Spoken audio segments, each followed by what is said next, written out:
Special train के बाद अब मेल एक्सप्रेस और शताब्दी ट्रेन चलाने की तैयारी है और इन ट्रेनों को 22 मई से चलाने की योजना है, जिसके लिए 15 मई यानी कि कल से टिकटों की जो बुकिंग है वो भी शुरू हो जाएगी।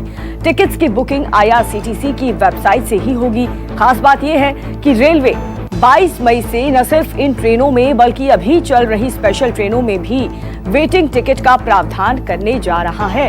इस संबंध में आदेश जारी भी कर दिए गए हैं कि अब फर्स्ट क्लास AC में 20, एग्जीक्यूटिव क्लास में 20, सेकंड AC में 50, थर्ड AC में 100, AC चेयर कार में 100 और स्लीपर में 200 तक वेटिंग टिकट काटे जाएंगे। हालांकि उसने ये साफ भी कर दिया है कि वेटिंग लिस्ट वालों को यात्रा करने का अधिकार नहीं होगा। वो टिकट कंफर्म होने पर ही यात्रा कर पाएंगे, यानी कि टिकट्स कंफर्म होनी बहुत जरूरी है। चार्ट बनते ही ऑनलाइन टिकट होने के चलते वेटिंग लिस्ट का टिकट खुद ब खुद कैंसिल हो जाएगा।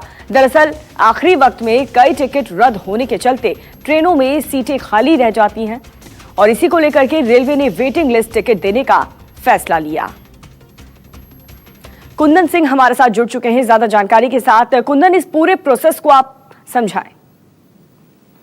बात यह है कि जो 12 मई से ट्रेनें चलनी शुरू हुई थी उसमें ट्रेनों में 15 सेट ऑफ ट्रेनें थी और उसमें एक बहुत साफ कहा गया था कि कोई भी वेटिंग टिकट नहीं जारी होगा। इसका मतलब साफ है कि जो भी टिकट बुकिंग होती है वही यात्री कर पाएंगे, लेकिन अमूमन देखा गया है कई बार एक अपने लास्ट आवर में लोग जर्नी ड्रॉप कर देते हैं और अगर इसकी अगर संख्या 4 से 5% भी हम देखें तो अगर हजार नंबर्स की सीटों की ट्रेन है और अगर 5% भी टिकट कैंसिल हो गया तो 50 सीटें खाली जा रही है। जबकि वहीं दूसरी तरफ तमाम लोग टिकटों के लिए अटेम्प्ट कर रहे थे, तो रेलवे ने एक बीच का रास्ता निकाला और सोचा कि जो पुरानी पारंपरिक तरीका रहा है कि हम वेटिंग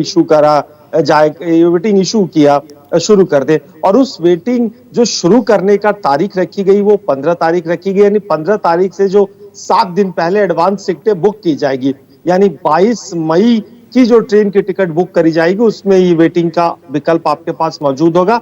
लेकिन ये रेलवे इंश्योर करेगी कि जब लास्ट में किसी भी ट्रेन खुलने के 4 घंटे पहले एक चार्टिंग होती है, वो फाइनल चार्टिंग मानी जाती है और उस चार्टिंग में जो भी नंबर्स ऑफ पैसेंजर और जो भी पर्सन ऑफ पैसेंजर होते हैं वही वैलिड होते हैं, वही अधिकारी होते हैं ट्रेन में जाने के लिए।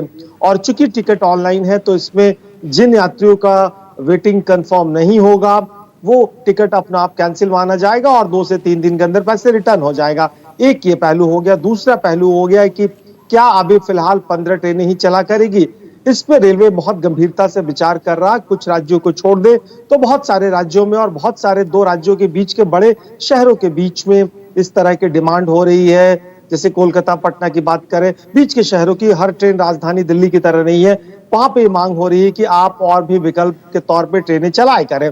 जो पारंपरिक तौर पे आपकी शताब्दी ट्रेनें, दुरंतो ट्रेनें, मेल एक्सप्रेस ट्रेनें चला करती थी, इसको लेके बहुत गंभीरता से विचार हो रहा। मुझे लगता है कि बहुत 2 से 4 दिनों के अंदर राज्यों की सहमति के बीच में जिन राज्यों में इसका प्रभाव कम है उन राज्यों में इन ट्रेनों को चलाना, एक नई सूची आएगी और नई सूची के साथ फिर बाकी ट्रेनें चला करेगी जैसे, लेकिन उस नंबर्स ऑफ ट्रेनें नहीं चला करेगी। अभी तक अगर पुरानी बात करें तो रेलवे के सिस्टम में 12,000 ट्रेनें रोजाना चला करती है। बिल्कुल देखना होगा इस नई सूची में किस तरीके की योजना सामने आती है। बहुत बहुत शुक्रिया आपका इस जानकारी की।